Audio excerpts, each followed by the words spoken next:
Ito ang latest chika mga mosang. Danay Pangilina Bumariano.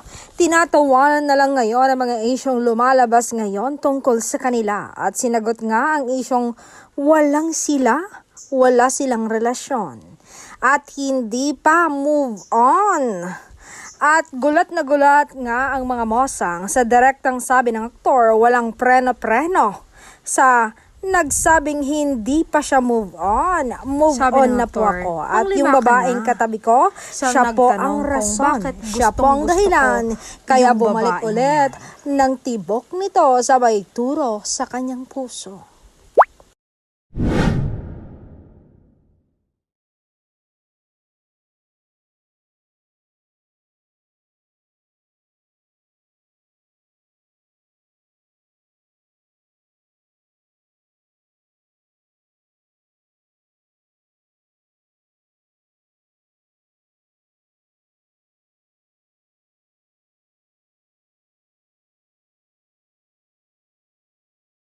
At hinding-hindi ako magsisisi dahil nagmahal ako ng tamang tao.